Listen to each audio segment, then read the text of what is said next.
Okay, you kind of have to understand this problem that I'm working on goes back a couple of years.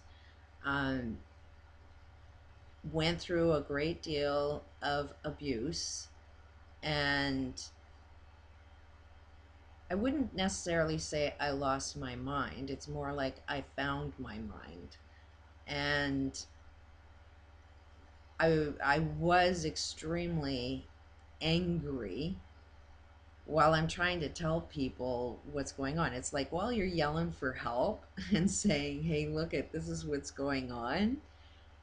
Like police are there to protect you, but yet I was finding that the police are actually protecting the criminals and not helping the victims at all. And then while you're like, no, no, please help me, the more angry you get, or the more louder you get at trying to ask for help, then you have a society say that you're mentally ill. And it's like, no, wait a minute.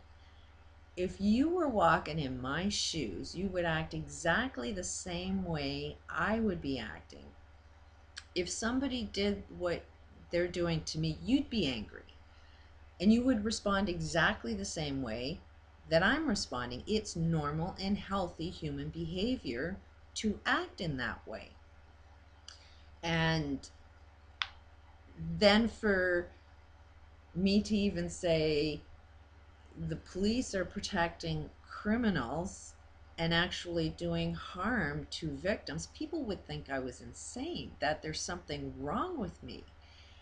And then they start labeling it with, a lot of different mental illnesses.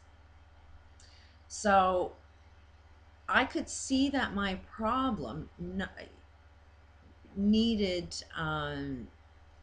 more of a global solution to it. So that's why, I'm perceiving that what it is that I'm supposed to be doing must affect us globally, because I can see how all of us are thinking and how all of us are seeing our enemies and not understanding them. And that is the process that we need to transform, is see what role you're playing in this victim and criminal experience that we're having.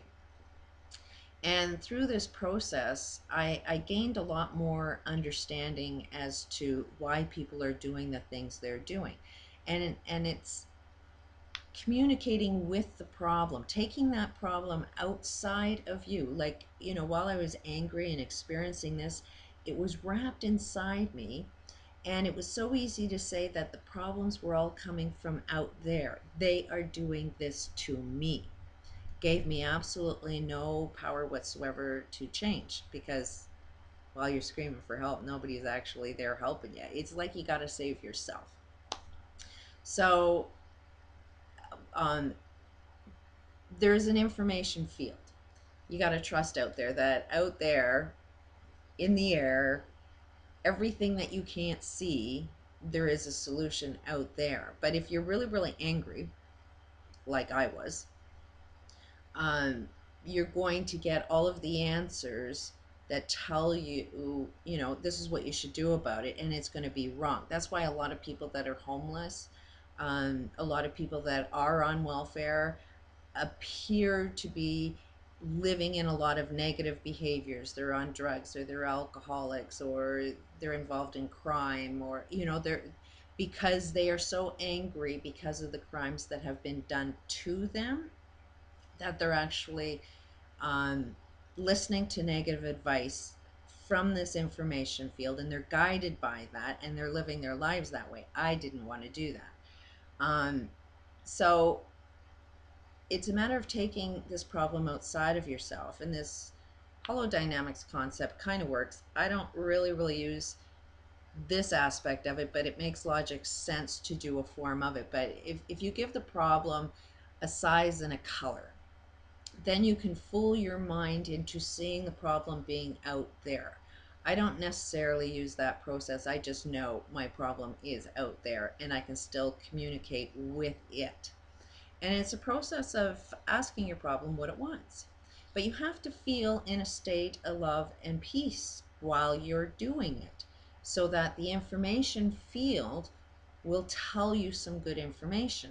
And this problem, if you look at it as a thing, and this thing just wants something, and you give this thing what it wants, then it just goes away. But this thing will always be very illogical. So the first things that it says won't make any sense at all. And it's not a matter of giving it the first thing that comes up. It's a matter of trying to understand and make logic sense, because problem solving means everybody wins. So when you're solving your problem, it wants something, but so do you. So the problem must want something and get it, and you must want something and get it. So it's like you have to come to your own peace table. You have your own enemy inside you, and you have to see that both of them need to win. And then when you are perceiving it from that way and you're having this conversation with it, you know you're going to be making more sense when you see that all sides are winning and all sides are getting what it wants. Now, when I went into this, I knew that I had to be calm and to be able to access this information. Every time I was able to attract everything that I wanted to attract, I wasn't angry at the time. I was really, really happy. I was always, you know, excited and felt really, really good about the outcome. And every time that I was experiencing the abuse, I was, you know, kind of negative and still had the love, but there was something I wasn't consciously aware of, and it definitely wasn't a good feeling. So I knew while I was communicating with the problem that I needed to be calm in the first place. And trust me, I was really, really angry when I started doing this. So when I was communicating with this problem, that was the first thing it was saying, is you really, really need to learn how to calm down. And above all else, that's where I began my own healing, is listening to the problem and learning from it how to calm down. And no funds.